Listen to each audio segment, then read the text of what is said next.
இன்னைக்கு வந்து எடப்பாடி பழனிசாமி வந்து கடன் சுமையை பத்தி எல்லாம் பேசியிருக்காரு. கடன் சுமையை பத்தி அவர் பேசுறாரு. கடன் சுமை அதிகமாக இருக்குன்னு சொல்றாரு. அப்ப எப்படி 10,000 கொடுக்க முடியும்? 10,000 எப்படி கொடுக்க முடியும்? அப்போ வந்து யாருக்கு அதுல பூ சுத்துறாரு அவரு? மாநில உரிமைகளை அதிமுகவை அடகு வச்சுட்டு பாஜக கிட்ட வந்து கையேந்தி நிக்கிற இந்த சிச்சுவேஷன்ல தன்னுடைய தொகுதி கூட தன்னால ஃபைனல் பண்ண முடியாதா? டெல்லிக்கு போய் ஃபைனல் பண்ணிட்டார் எடப்பாடி பழனிசாமி. மாநில உரிமை பற்றி பேசுவதற்குலாம் அவருக்கு என்ன தகுதி இருக்கு? மக்களை ஏமாத்தி ஏதாவது வந்து ஓட்டு வாங்கணும். எடப்பாடி பழனிசாமி அட்லீஸ்ட் சிலுவம்பாளையத்திலாவது நான் வந்து டெபாசிட் வாங்கணும்னு பாக்குறாரு. எதுக்குன்னா ஜெயிக்கிறது கிடையாது, ஓட்டு வந்து தான் டெபாசிட்டாவது வாங்கணும்ல. சிலுவம்பாளைய அவர் சார்ந்திருக்கக்கூடிய எடப்பாடி தொகுதியிலே கவுன்சிலர் திமுக. திராவிட முன்னேற்ற கழகத்தை பொறுத்தவரையில 18 பெண்களுக்கு வாய்ப்பளிக்கப்பட்டிருக்கிறது. பாஜகவிலும் சரி, பாஜகவில் யாராவது ஒரு இஸ்லாமியர்களுக்கு வாய்ப்பளிக்கப்பட்டிருக்கிறதா? கூப்பனா கொடுக்குறோம்.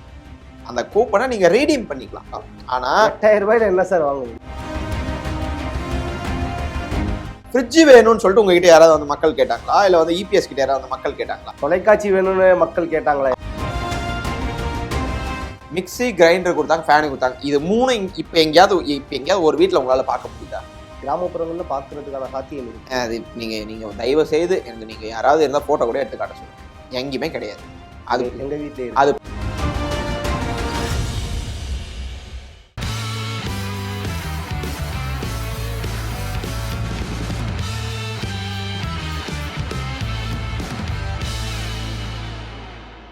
ஜெம் தொலைக்காட்சி நேயர்களுக்கு வணக்கம். இன்றைய சிறப்பு நேர்காணலில் நம்மோடு திமுகவினுடைய செய்தி தொடர்பாளர் ரஜினி அவர்கள் இணைந்துள்ளார். அவரிடம் அரசியல் சார்ந்த பல கேள்விகளை முன்வைப்போம்.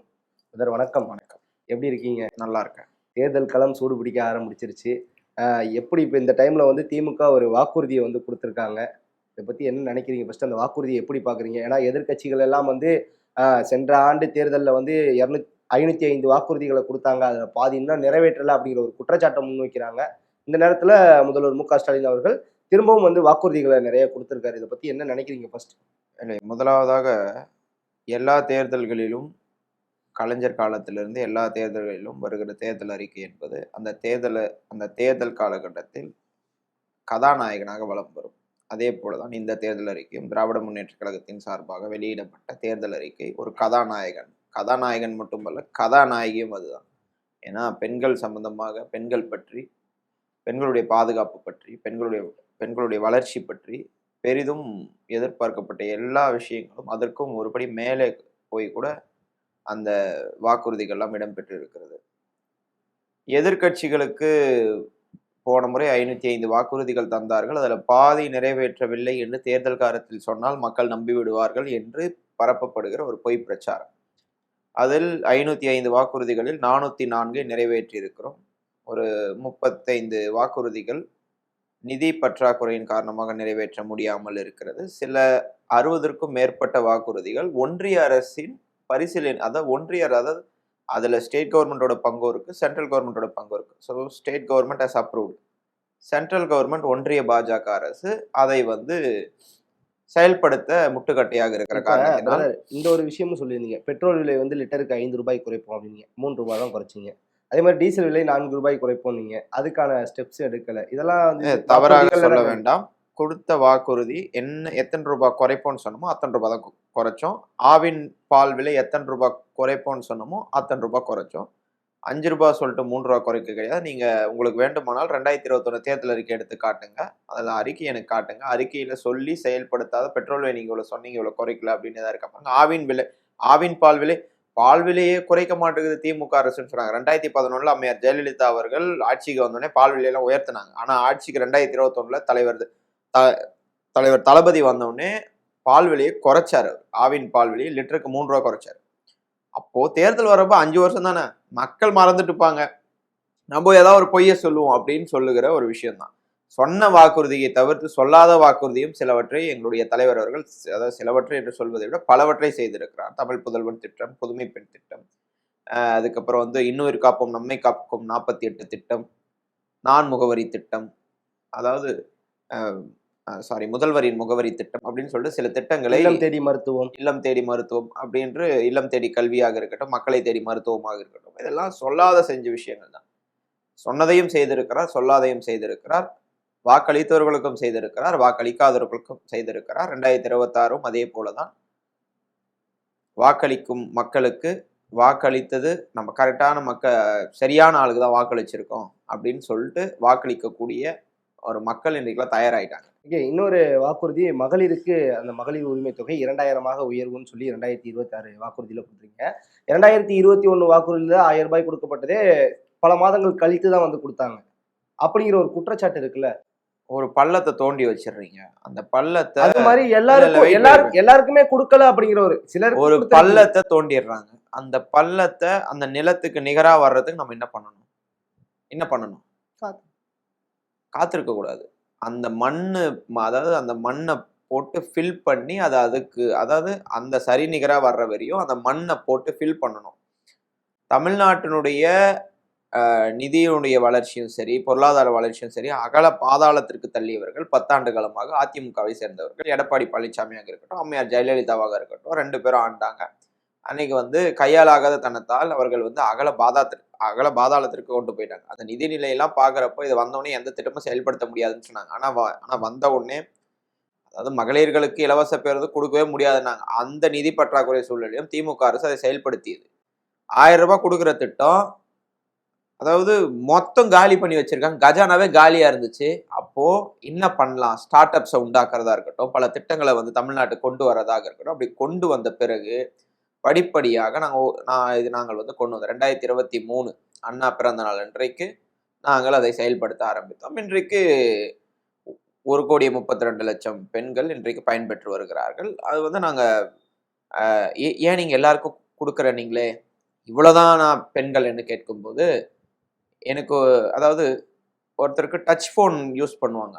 அந்த டச் போன் அவங்களுக்கு காமனா இருக்கும். இதே நீங்க கிராமத்துல இருக்க பெண்கள்கிட்டயோ இது ஆண்கள்கிட்டயோ போயிட்டு அவங்களுடைய வறுமையின் காரணமாக ஒரு போன் கூட வாங்க முடியாது. அப்ப அந்த போன் நீங்க திரும்பி தந்தீங்கன்னா ஐயோ பெரிய பொக்கிஷம் மாதிரி பார்ப்பாங்க. அதுதான் யாருக்கு அந்த காசு, நம்ம 1000 ரூபாய்ன்னு சொல்லிட்டு கடந்து போயிடுறோம். ஆனால் அந்த 1000 ரூபாய் வருகிற காரணத்தினால் அதை வைத்து சில விஷயங்கள் அவர்களே செய்து கொள்ளக்கூடிய நிலையில சொன்ன மாதிரி லிப்ஸ்டிக், ஃபேர் அண்ட் லவ்லி அந்த மாதிரிங்களா? என்ன பிரச்சாரத்துல சொன்னாருங்களே, எல்லாம் இது பண்றீங்க, எல்லாம் 1000 ரூபாயா லிப்ஸ்டிக், ஃபேர் அண்ட் லவ்லி எல்லாம் போட்டு வந்து நிக்கிறீங்க அப்படிங்கிற மாதிரி சொன்னாரு. அந்த மாதிரி சொல்லல. இல்ல அது நீங்க தவறாக இந்த 1000 ரூபாய் திட்டத்தை தவறான வழியில் எடுத்து செல்ல வேண்டும். நாங்க சொல்லல, உங்க திமுக இருக்க பிரச்சாரத்துல இல்ல, அதற்கு அவர் சொன்னது நான் வேற மீனிங்ல சொன்னேன். வருத்தம் தெரிவித்தேன் என்று அந்த சொன்னவரே சொல்லி இருக்காரு. நீங்க ஒரு சிறிய விஷயத்தை கூட, ஒரு நல்ல திட்டத்தை கூட இந்த மாதிரி திசை மாற்றி கொண்டு செல்வது கண்டிக்கத்தக்கது. அப்படி நீங்க கொண்டு செல்ல வேண்டாம். 1000 ரூபாய் திட்டம் என்பது நீங்க ஒரு நெறியாளர், நீங்க போய் டைரக்டா நீங்க மக்கள் கிட்ட கேட்டாலும் தெரியும் நீங்க எந்த அளவுக்கு அந்த 1000 ரூபாய் சேர்ந்திருக்கிறது என்று. இதை காப்பி பண்ணி பேஸ்ட் பண்ணி 1500 ரூபாய் வழங்கப்படும் அன்னைக்கு எடப்பாடி பழனிசாமி சொன்னாரு. இன்னைக்கு 2000 ரூபாய் திமுக சொல்லி இருக்கிறோம். அதே 2000 ரூபாய் அவர்களும் சொல்லி இருக்கிறார்கள். அவர்கள் 2500 சொல்லி இருக்காரு. அவரெல்லாம் கணக்கில் எடுத்துக்கொள்ள வேண்டாம். நான் யாருக்கும் அதிமுக பாஜகவுக்கும் திமுகவுக்கும் போட்டி. அதிமுக பாஜக ஓர் அணி, திமுக ஒரு அணி, 2 பேருக்கும் தான் போட்டி. போட்டியில் இல்லாதவர்களை பற்றி எல்லாம் நான் பேச வேண்டிய அவசியம் எனக்கு கிடையாது. அதனால கொடுக்கறத சொன்னதை யாரு செய்யறான்னு நம்ம பார்க்கணும். மக்கள் பார்த்து கொண்டு இருக்கிறா. இன்னைக்கு வருகிற கருத்து கணிப்புகளிலே முழுமையான கருத்து கணிப்பிலும் திராவிட முன்னேற்றங்களை தான் முன்னிலை இருக்குது. 1, 2 இவங்க ஏதாவது போட வச்சிருப்பாங்க, திமுக வராதுன்னு போடுங்க. அப்போ கூட அவங்க பாஜக இழுபறின்னு தான் போடுறாங்களே தவிர்த்து பாஜக அதிமுக வெல்லும்னு தான் போடுறது. இன்னைக்கு பொதுவான கருத்து 200 தொகுதிகளுக்கு மேல் திமுக வெல்லும். ஓகே பிரதர், இப்ப அந்த இலவச பயணம், விடியல் பயணம் சொல்லக்கூடிய ஒரு நல்ல திட்டம், ஏன்னா மகளிருக்கு நல்ல திட்டம் அப்படின்னு வரவேற்கத்தக்க ஒரு திட்டம். ஆனா உங்கள இருக்க அமைச்சரே அதை இழிவுபடுத்தி எல்லாம் பேசிட்டு இருந்தாரு. அதை ஒரு விமர்சனமால கொண்டு வராங்க. ஓசி பஸ்ன்னு சொல்றாரு அப்படின்னு ஒரு விமர்சனமா எதிர்கட்சி எல்லாம் சொல்றாங்கல்ல, இதுக்கு என்ன சொல்ல விரும்புறீங்க? நீங்க எனக்கு தெரிஞ்சு என்னோட வயசு தான் இருப்பீங்கன்னு நினைக்கிறேன். நீங்க கேள்வி கேட்கும் போது கூட, நான் பேசும்போது கூட ஒரு சில வார்த்தைகள் நம்மையும் அறியாமல் வந்து விடலாம். அந்த நம்மையும் அறியாமல் வருகிற வார்த்தை தெரியாமல் வந்து விடலாம். அதற்கு பிறகு நீங்கள் மன்னிப்பு கேட்கலாம். நான் தவறா பேசினா நான் மன்னிப்பு கேட்கலாம். ஒன்ஸ் அவங்க அதே ஸ்டாண்ட்ல இருந்தா தப்பு. நான் சொன்னது கரெக்ட் தாங்க, ஆமாங்க ஓசிங்க அப்படின்னு சொன்னா நீங்க கேட்கறது கரெக்ட். அவர் அதற்கு வருத்தம் தெரிவித்திருக்கிறார். நான் பேச வந்தது ஒண்ணு, என்னையும் அறியாமல் வந்த வார்த்தை என்று. நீங்க அந்த ஒரு வார்த்தையை எடுத்துக்கொண்டு நீங்கள் பண்ணா, கம்பராமாயண தேர்தலில் எழுதியரு சேக்கிலார்னு சொல்றாரு. நீங்க அதே சேக்கிலார் அப்ப இருந்து இப்ப வரைக்கும் கம்பராமாயணத்தை எழுதியது சேக்கிலார் என்று எடப்பாடி பழனிசாமி சொல்லிட்டார். கம்பரே கிடையாது, நீங்க மாத்திப்பீங்களா? இல்ல புக்ல வந்து ஆத்தர் பேர் அடிச்சுட்டு கம்பராமாயணத்தை எழுதியவர் சேக்கிலார் மாத்திப்பீங்களா? அப்ப அவர்களுக்கு ஒரு நியாயம். திமுகல யாராவது, அதாவது திமுக யாராவது தடுக்கி விழுந்துட்டா கூட தடுக்கி விழுந்து விட்டார்கள், அப்போது யாரையோ எட்டி உதைப்பதற்கு தள்ளி விழுந்துட்டாங்க, தடுக்கி விழுந்துட்டாங்க அப்படின்னு சொல்றதா? இதெல்லாம் கிடையாது. இதெல்லாம் வந்து விமர்சிப்பதற்கு பாயிண்ட்ஸ் கிடையாது. எதை விமர்சிக்க முடியும்? பொருளாதார வளர்ச்சியே இல்லை அப்படின்னு சொல்ல முடியுமா? இன்னைக்கு வந்து எடப்பாடி பழனிசாமி வந்து கடன் சுமையை பத்தி எல்லாம் பேசியிருக்காரு. கடன் சுமையை பத்தி அவர் பேசுறாரு. கடன் சுமை அதிகமாக இருக்குன்னு சொல்றாரு. அப்ப எப்படி 10,000 கொடுக்க முடியும்? 10,000 எப்படி கொடுக்க முடியும்? அப்போ வந்து யாருக்கு அதுல பூ சுத்துறாரு அவரு? தமிழ்நாட்டு மக்களை பத்தி அவர் என்ன வந்து நினைச்சிட்டு இருக்காரு? அதே மாதிரி தேர்தல் வாக்குறுதி 22ல இருந்து 27 வரை கூட்டாட்சி தத்துவத்தை பத்தி பேசியிருக்காரு. மாநில உரிமைகளை பற்றி பேசியிருக்காரு. மாநில உரிமைகளை அதிமுகவை அடகு வச்சுட்டு பாஜக கிட்ட வந்து கையேந்தி நிக்கிற இந்த சிச்சுவேஷன்ல தன்னுடைய தொகுதி கூட தன்னால ஃபைனல் பண்ண முடியாதா? டெல்லிக்கு போய் ஃபைனல் பண்றாரு எடப்பாடி பழனிசாமி. மாநில உரிமை பற்றி பேசுவதற்குலாம் அவருக்கு என்ன தகுதி இருக்கு? எந்த தகுதியுமே கிடையாது. அதே மாதிரி கடந்த ஏப்ரல் 11ஆம் தேதி சென்னையில் உள்ள வந்து நட்சத்திர ஹோட்டல்ல செய்தியாளர்களை சந்தித்த போது எடப்பாடி பழனிசாமி அருகிலே வைத்துக் கொண்டே பாஜக அதிமுக கூட்டணியை அதிகாரப்பூர்வமாக அறிவித்தார் அமித்ஷா.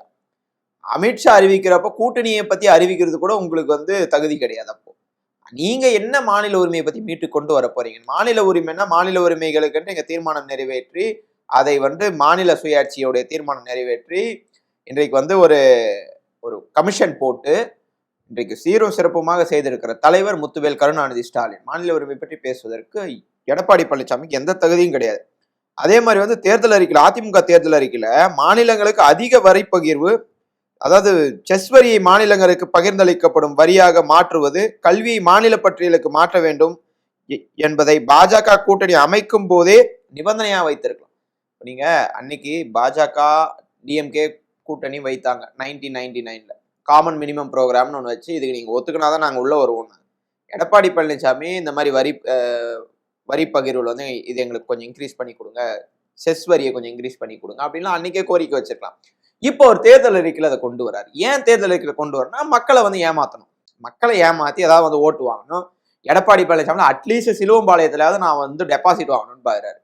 எதுக்குன்னா ஜெயிக்கிறது கிடையாது, ஓட்டு வாங்க தான் டெபாசிட்டாவது வாங்கணும்ல. சிலுவமலை அவர் சார்ந்திருக்கக்கூடிய எடப்பாடி தொகுதியிலே கவுன்சிலர் திமுக. இன்னைக்கு ஒரு சாதாரண காசின்னு நினைக்கிற அவர் பேரு, திராவிட முன்னேற்ற கழகத்தில் நாங்கள் வேட்பாளராக நிறுத்தி இருக்கிறோம். அவர் நிச்சயமாக அதிகப்படியான வாக்குகள் வித்தியாசத்துல எடப்பாடி பழனிசாமி தோற்கடிப்பார், அது உறுதி. இன்னைக்கு அதிமுக கேண்டிடேட்ஸ், அதிமுக ஒரு தெம்போடும் திராணியோடு இருந்திருந்தா சிட்டிங் திமுக அமைச்சர்களை எதிர்த்து அதிமுக நிறுத்தி இருக்கணும் வேட்பாளர்களை.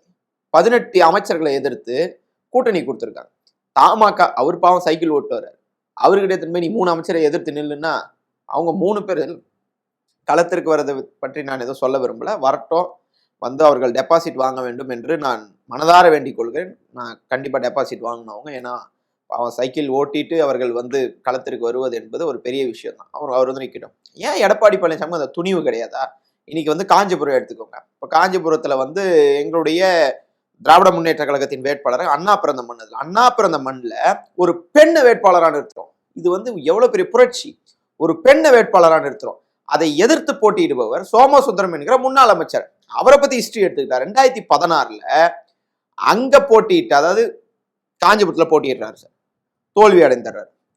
அவர் தெம்பும் திராணியும் மிக்கவர் என்றால் 2021ல அதே தொகுதியில போட்டியிட்டு இருக்க வேண்டும். ஆனால் 2021ல அவர் என்ன பண்றாரு? உத்திரமேரூர்ல போய் போறாரு. அங்க அண்ணன் சுந்தர் நிக்கிறார், அவர் தான் வந்து மாவட்ட செயலாளர். அவரை எதிர்த்து போட்டிட்டு அங்கேயும் தோக்குறார். அங்க தோத்துட்டு திரும்பி 2026 இங்க வந்து நிக்கிறார். அப்போ தோக்கரை எடுத்து விட்டுட்டு ஜம்ப் ஆயிடுறாரு. ஜம்ப் ஆகி சுத்திட்டு வர்றார். ஆனால் ஒரு பெண் அங்கே வேட்பாளராக களமிறக்கப்பட்டிருக்கிறார் என்று சொன்னால், முன்னாள் அமைச்சராக அவர் 2011 இருந்து 2016 வரையும் இருந்திருக்கிறார். ஒண்ணுமே செய்யல காஞ்சிபுரத்துக்கு. அப்படின்னு இருக்கிற போது மக்கள் எந்த மாதிரியான சூழ்நிலையில வருவாங்கன்னா, எதுவுமே செய்யாதவர்களை நாங்கள் நிராகரிக்க வேண்டும், தோல்வி அடைந்தோம் என்ற காரணத்துக்காக தொகுதி மாறி வருபவரை நிராகரிக்க வேண்டும் என்றுதான் முடிவு செய்வார்கள். இதுதான் எல்லா தொகுதியிலும் நிலைமை. திமுக வேட்பாளர்களை நீங்க வந்து வரிசைப்படுத்தி பார்க்கணும். ஒரு மாபெரும் வேட்பாளர் பட்டியல் அது. எல்லாருக்கும் வாய்ப்பு அளிக்கப்பட்டிருக்கிறது. பொதுவாக சொல்லுவார்கள், அதாவது திமுக வேட்பாளர் பட்டியல்னா இவங்களுக்கு தான் வாய்ப்பு, அவங்களுக்கு தான் வாய்ப்பு. கடைசி வரை யாராலையுமே கணிக்க முடியல. இவர்கள் தான் வேட்பாளர் என்று தலைவர் யாருக்கும் சொல்லல. ஏன்னா சிட்டிங் எம்எல்ஏ தொகுதியே வந்து புதுமுகங்களுக்கு கொடுத்துருக்கீங்க, அதே மாதிரி சிட்டிங் அமைச்சரோட தொகுதியை பறிச்சிருக்கீங்க. இல்ல, பறிப்பு என்பது நீங்கள் எடுத்துக்க கூடாது. எல்லா வாய்ப்பும் பகிர்ந்தளிக்கப்பட வேண்டும். இதே நீங்க என்ன பேசியிருப்பீங்க, என்னங்க அமைச்சர்களுக்கு எல்லாருக்கும் வாய்ப்பு கொடுத்துருக்கீங்க, புதுமுகங்க எங்கன்னு கேட்டு, இப்ப புதுமுகங்களை வாங்கி கொடுத்தா நீங்க இது வாய்ப்பு கொடுத்தா நீங்க எங்க வரீங்க? என்னங்க புதுமுகங்களுக்குலாம் வாய்ப்பு கொடுத்துருக்கீங்க சார். புதுமுகங்கள் வர வேண்டும். திராவிட முன்னேற்ற கழகத்தை பொறுத்தவரையில 18 பெண்களுக்கு வாய்ப்பளிக்கப்பட்டிருக்கிறது. பாஜகவிலும் சரி, பாஜகவில் யாராவது ஒரு இஸ்லாமியர்களுக்கு வாய்ப்பளிக்கப்பட்டிருக்கிறதா? ஒரு இஸ்லாமியர்களுக்கு கூட வாய்ப்பளிக்கப்படி எனக்கு தெரிஞ்ச அதிமுக வேட்பாளர் பட்டியல் கூட நான் வந்து அதுல இஸ்லாமியர்களுக்கு பெரிதாக வாய்ப்பு இருக்குதா என்றால் இல்லை, எனக்கு தெரிஞ்சு இல்லைன்னு நினைக்கிறேன். இஸ்லாமியர்களே இல்லை அந்த வேட்பாளர் பட்டியல். இப்படி ஒரு வேட்பாளர் பட்டியலாம் அறிவிச்சு கொண்டு நாங்க நிறைய வாக்குறுதியை சொல்லியிருக்கோம். 8000 ரூபாய் கூப்பன், நீங்க வந்து ஃப்ரிட்ஜ் வந்து வாங்க, ஓட்ட உடச்செல்லாம் வந்து காயலாங்கட்டில் இருக்கிறதா தூக்கி இந்த ஃப்ரிட்ஜா கொடுப்போம்னு சொல்லி வந்து சொல்றாரு. நாங்க என்ன சொல்றோம், கூப்பனா கொடுக்குறோம். அந்த கூப்பனை நீங்க ரீடீம் பண்ணிக்கலாம். ஏதாவது ஷாப்புக்கு போயிட்டு அந்த 8000 ஒர்த் உள்ள நீங்க அந்த கூப்பனை கொடுத்தீங்கன்னா உங்களுக்கு பிடிச்ச விஷயத்த, உங்களுக்கு எது பிடிக்குதோ அது வாங்கிக்கலாம். ஆனா 8000 ரூபாயில என்ன சார் வாங்க முடியும்? இல்ல, வாங்கலாம். நீங்க வாங்க ஃப்ரிட்ஜ். மக்களுக்கு என்ன தேவையோ மக்கள் வாங்குவாங்க. ஃப்ரிட்ஜ் வேணும்னு சொல்லிட்டு உங்ககிட்ட யாராவது வந்து மக்கள் கேட்டாங்களா? இல்ல வந்து இபிஎஸ் கிட்ட யாராவது வந்து மக்கள் கேட்டாங்களா? தொலைக்காட்சி வேணும்னு மக்கள் கேட்டாங்களா? ஆமா, கேட்டாங்க. ஒரு கிராமம் இருக்கும், ஒரு கிராமத்துல ஒரே டிவி இருக்கும். இன்னைக்கு என்ன நடக்குதுன்னு தெரியாது. மொபைல் போனும் அன்னைக்கு இருக்காது. 2006 அன்னைக்குதான் வந்து கிராமங்கள் தோறும், வீடு தோறும், நகர தோறும் தொலைக்காட்சி, வண்ண தொலைக்காட்சி பெட்டி கொடுத்து டே டு டே என்ன நடக்குது நீங்க உடனே சொல்லுவீங்க. கேபிள், அதாவது நீங்க அதை ஃப்ரீயா கொடுத்துட்டீங்க, கேபிள்ல வந்து காசு ஆள்றீங்க. அப்படி இருந்த காலத்துல தான் அரசு கேபிள் டிவி நிறுவனத்தையும் உருவாக்கியது தலைவர் கலைஞர் அவர்கள். அதை வந்து சரிப்படுத்தினார். தனியார் கேபிள் நிறுவனங்கள் அதிக காசு வாங்குதுன்னு சொல்லிட்டு அதை வந்து அரசு கேபிள் டிவி நிறுவனமாக உருவாக்கிய தலைவர் கலைஞர் அவர்கள் அதை முதலாக செயல்படுத்தி காட்டினார். அது வந்து ஒரு புரட்சி. மிக்சி, கிரைண்டர் கொடுத்தாங்க, ஃபேனு கொடுத்தாங்க. இது மூணு இப்ப எங்கேயாவது ஒரு வீட்டுல உங்களால பார்க்க முடியுதா? கிராமப்புறங்கள்ல பாக்குறதுக்கான சாத்தியம் இருக்கு. அது நீங்க தயவு செய்து எனக்கு நீங்க யாராவது இருந்தா போட்டோ கூட எடுத்து காட்ட சொல்லுங்க. எங்கேயுமே கிடையாது. அது எங்க வீட்ல அது போட்டு சுவிட்ச் ஆன் பண்ண எல்லாம் ஓடிடுச்சு. காட்டலாம். நீங்க உங்க வீட்டுல இருக்குது, நீங்க எனக்கு வந்து ஷோ பண்ணலாம். அதாவது 2016 கொடுத்தது. 2016 2011 கொடுத்ததா? 2011 கொடுத்ததுன்னு நினைக்கிறேன். ஆமா, 2011 கொடுத்தார்கள். சுவிட்ச் போட்டோன்னே அது ஒன்னொன்னும் ஓடிடுச்சு. நீங்க இருக்குதுன்னு சொல்றது மேபி அதுல இருக்கிற ஸ்டிக்கர் எடுத்து வேற ஏதாவது ஃபேன்ல ஒட்டிருப்பீங்க நீங்க. அப்படிதான் இருக்கும். அதனால பெரிதாக இவர்கள் ஏதாவது வந்து கொண்டு வந்தார்களா என்று கேட்டால் இல்ல. நாங்கள் என்ன சொல்றோம்னா 8000 ரூபாய் கொடுக்குறோம், 8000 ரூபாய் கூப்பனா கொடுக்குறோம். உங்களுக்கு பிடிச்ச விஷயத்த நீங்க எதனாலும் எடுத்துக்கோங்க. ஆனா அவர்கள் இலவசத்தை, அதாவது ஃப்ரிட்ஜ் கொடுத்தா மக்கள் வந்து மயங்கிடுவாங்க, ஃப்ரிட்ஜ் தேவை. போன தேர்தலில் வாஷிங் மிஷின் ஒருத்தரும் போல 75 தொகுதிகளை ஏன் அதிமுக இது வெற்றி பெற்றது என்றால், அன்றைக்கு அதிமுக ஒருங்கிணைப்பாளராக இருந்தவர் அண்ணன் ஓ பன்னீர்செல்வம் அவர்கள். அவர் இன்னைக்கு திமுக இருக்காரு. அதிமுக அதாவது இருந்து சென்ற தேர்தலுக்கு வேலை செய்தவர்கள் இன்றைக்கு திமுக இருக்கிறாங்க. இதுலயே நீங்க வந்து வெற்றி உறுதி பண்ணிடலாம். எந்த கட்சி மக்களுக்கு நல்லது செய்தோம், எந்த ஆட்சி மக்களுக்கு நல்லது செய்தோம், எல்லாரும் அவங்க பின்னாடி தான் இருப்பாங்க. அதிமுகவோட வாக்கும் இப்ப திமுக பக்கத்து இருக்குங்கிறீங்க. ஆமா, அதிமுக வாக்கு இல்ல, திமுகவை நல்ல ஒரு கட்சியாக ஏற்றுக்கொண்டு வந்திருக்கிறார்கள். அவர்கள் பிறகு அவங்களுக்கு பின்னாடி நிறைய தொண்டர்கள் வந்திருக்கிறார்கள். அந்த தொண்டர்களாம் திமுக தலைமையை ஏற்றுக்கொண்டிருக்கிறார்கள். திமுக தலைமை தான் சரியான தலைமை என்று. ஓகே, நிறைய விமர்சனங்களும் திமுக மேல வச்சவங்களும் அவங்க தானே. அதாவது விமர்சனங்கள் என்பது ஆரோக்கியமாக வைக்கப்பட வேண்டிய ஒன்று.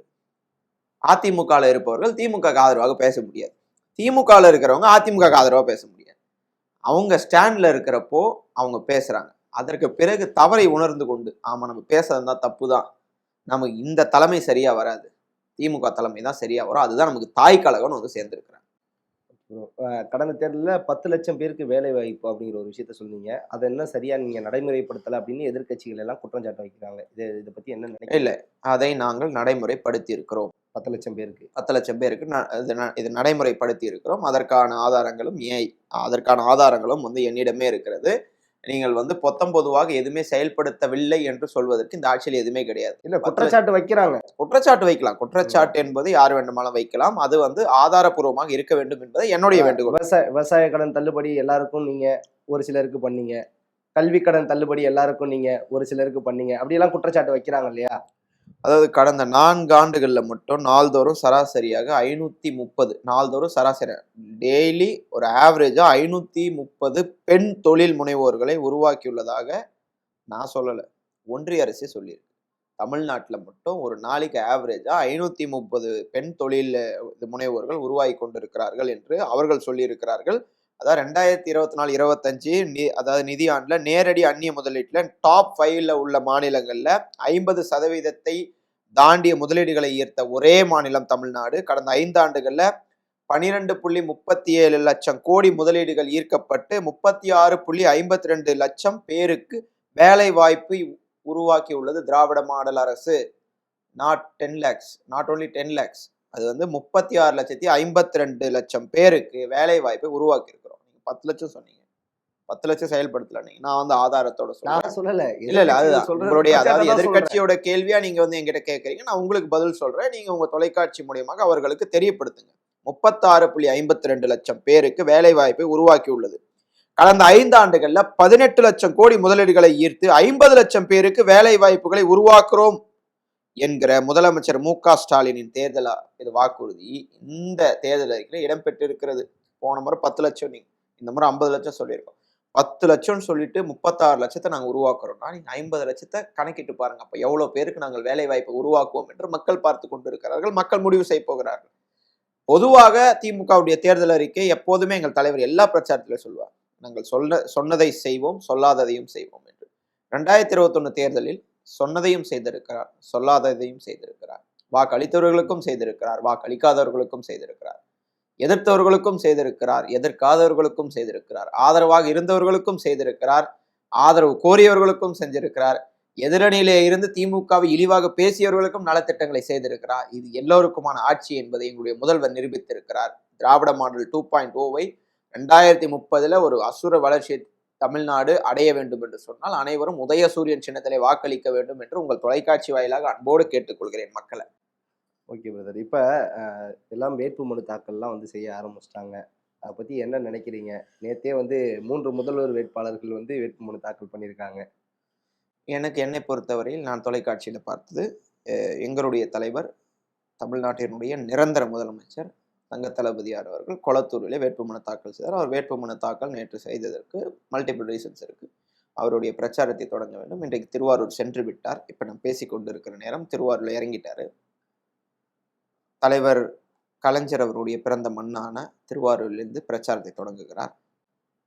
எங்களுடைய சின்னவர், தமிழ்நாட்டினுடைய வருங்கால நம்பிக்கை நட்சத்திரம் அண்ணன் உதயநிதி ஸ்டாலின் அவர்கள் நேற்றைக்கு காஞ்சிபுரத்திலிருந்து தன்னுடைய பயணத்தை துவங்கி இருக்கிறார். அண்ணா பிறந்த மண்ணிலிருந்து தொடங்கி இருக்கிறார். கலைஞர் பிறந்த மண்ணிலிருந்து தலைவரும், அண்ணா பிறந்த மண்ணிலிருந்து சின்னவரும் இது நேற்றைக்கு பயணத்தை தொடங்கி இருக்கிறார்கள். எடப்பாடி பழனிசாமி கொள்கைவாதியாக இருந்தார். எம்ஜிஆரோட மண்ணிலிருந்து தொடங்கி இருக்க வேண்டும். அவர் எங்க பிரச்சாரத்தை இது தொடங்குறாரு? மயிலாப்பூர்ல இருந்து தொடங்குறாரு. யார் அங்க வேட்பாளர்? பாஜகவை சார்ந்த வேட்பாளர். மொரட்டு அடிமைன்னு சொல்லுவாங்க. மொரட்டு அடிமை என்பதற்கு ஒரே உதாரணம் எடப்பாடி பழனிசாமி தான். ஏன்னா பாஜகவை சார்ந்திருக்கக்கூடிய தொகுதியிலிருந்து நம்ம ஸ்டார்ட் பண்ணதான் அமித்ஷாஜி ஏதாவது பார்த்து செய்வார், நமக்கு இங்கதே ஸ்டார்ட் பண்ணுவோம் அப்படின்னு சொல்லியிருக்காங்க. நான் கொள்கையோடு வாழ்பவர்கள். தலைவர் கலைஞரோடைய எங்க பிறந்தாரோ அங்கிருந்தும், அண்ணா பிறந்த மண்ணிலிருந்தும் எங்களுடைய தலைவரும் சின்னவரும் தங்களுடைய பயணத்தை தொடங்கி இருக்கிறார்கள். இந்த பயணம் பிரச்சார சூறாவளி சுற்றுப்பயணம் ஒரு மாபெரும் வெற்றி அடையும். ஓகே. நேத்து மத்த 2 முதல்வர் வேட்பாளர்கள் வந்து வேட்புமனு தாக்கல் பண்ணியிருக்காங்க. நாம் தமிழர் கட்சி. அதான் நீங்க முதல்வர் வேட்பாளர் என்று சொன்னது எங்களுடைய துணை முதல்வரையும் முதல்வரையும் சொல்றீங்களோன்னு நினைச்சிட்டேன். ஓகே. இல்ல, நாம் தமிழர் கட்சி ஒருங்கிணைப்பாளர் சீமான் அவர்கள் வந்து காரைக்குடியில வந்து வேட்புமனு தாக்கல் பண்ணியிருக்காரு. கொளத்தூருக்கு பக்கத்துல தமிழக வெற்றி கழக தலைவர் விஜய் அவர்கள் வந்து பெரம்பூர்ல வேட்புமனு தாக்கல் பண்ணியிருக்காரு. இதை பத்தி என்ன, நேற்று பிரச்சாரம் வேற ஆரம்பிச்சிருக்காரு. கொளத்தூர் தொகுதியில பிரச்சாரம் பண்ணியிருக்காரு. ஒரு குற்றச்சாட்டையும் வச்சிருக்காங்க ஆதவ் அர்ஜுனா. என்னன்னு சொல்லியிருக்காரு? கரூர் மாதிரி கூட்ட நெரிசலையும் விபத்தை இது பண்றதுக்கு பிளான் பண்ணாங்க. நாங்க வந்து யாரு பிளான் பண்ணது? திமுகவை தான் சொல்லுவாங்க, வேற யாரும். திமுக எப்படி பிளான் பண்ணோம்? தொடர்ச்சியா பஸ் பேருந்துகள்லாம் அனுப்பப்பட்டது அப்படிங்கிற காவல்துறையை பத்தி ஏதாவது சொன்னாரா? காவல்துறை சரியான பாதுகாப்பு இல்லைன்னு சொல்லிட்டு மாவட்ட காவல்துறை யார் கண்ட்ரோல் இருக்கு? தேர்தல் நடத்தை விதிகள் நடப்புல இருக்கு. தேர்தல் நடத்தை விதிகள் இது அமலுக்கு வந்திருக்குது. ஏப்ரல் 23 தேர்தல் ஆணையத்திற்கு கீழ் தான் காவல்துறை எல்லாமே இயங்கும். திமுக குற்றச்சாட்டணும்னா திமுக தான் இதுக்கு காரணம்னா இந்த அடிப்படை அறிவு கூட தெரியாமல் இவர்களை தேர்தலை சந்திக்கிறார்கள். இதில் ஒருவர் முதல்வர் வேட்பாளர் என்று நீங்கள் கேள்வியாக கேட்கிறீர்கள். இந்த மாதிரி ஒரு தற்குறிகளை வைத்துக்கொண்டு தேர்தல் ஆணையம் வந்து இங்க அதாவது தேர்தல் ஆணையம் வந்து இங்க வந்து செயல்படுதா, திமுக அரசு செயல்படுதான்னு தெரியாதவர்களை நீங்கள் வந்து ஒரு கேள்வியாக அவர் வந்து முதல்வர் வேட்பாளர் என்று நீங்கள் சொல்லுகிறீர்கள். ஒருவேளை பனையூரிலிருந்து அவர் பகல் கனவு கண்டிருக்கும் போது ஒரு முதல்வர் வேட்பாளராக அடுத்த படத்தில் நடிக்கக்கூடிய வாய்ப்பு கிடைக்கலாம் என்று அவர் கனவு கண்டிருப்பார். அப்போது கூட தான் முதல்வர் ஆவேன் என்று கனவு கண்டிருக்க மாட்டார். அதான் சொன்னாரு, எங்களுடைய தலைவரை வந்து எப்ப எழுப்பி கேட்டாலும் அந்த சின்னத்தை சொல்வார். அதெல்லாம் வந்து விமர்சிப்பதற்கே அவருக்கு எந்த தகுதியும் இல்லை. அவர் வந்து கனவில் கூட அதாவது நடிப்பதில் முதல்வர் ஆகலாம். ஒரு நாளும் நடப்பிலே முதல்வராக முடியாது. நடப்பில் ஒரே முதல்வர், ஒரே ஸ்டார். 2026 சூப்பர் ஸ்டார் எங்களுடைய முதலமைச்சர் தான். ஓகே. குறிப்பா அவர் சொல்லும்போது, போதை கலாச்சாரத்தை அதிகமா கொண்டு வந்தது திமுக தான். மகளிருக்கு சரியான பாதுகாப்பு குடுக்காதது திமுக தான். இந்த விமர்சனங்கள்லாம் வந்து வைக்கிறாங்க. திமுகவ நம்ம வந்து காதுல விசில் ஊதி ஓட வைக்கணும் அப்படிலாம் சொல்றாரு. சூப்பர். திருவள்ளூரில் தாவேகா பொதுச் செயலாளர் புஷி ஆனந்த் நிகழ்ச்சியில் மகளிர் அணி நிர்வாகிக்கு பாலியல் வன்கொடுமை செய்தவர் இன்றைக்கு பூந்தமல்லியினுடைய அந்த கட்சியினுடைய வேட்பாளர். உங்கள் கேள்விக்கு இதுதான் பதில். வேற பதில் எதிர்பார்க்காதீங்க. பெண்கள் பாதுகாப்பை யார் உறுதி செய்ய வேண்டும்? தன் கட்சி நிர்வாகி ஒருத்தன் வந்து பெண்களுக்கு பாலியல் வன்கொடுமை செய்திருக்கிறான். கட்சி நிர்வாகி, அவருக்கு பூந்தமல்லியில சீட்டு கொடுக்குறீங்கன்னா உள்ளபடியாக இந்த கட்சியை எவ்வளவு வந்து தரம் தாழ்ந்த கட்சி என்பதற்கு இது ஒரே ஒரு உதாரணம். சிறப்பான தகவலுக்கு ரொம்ப நன்றி.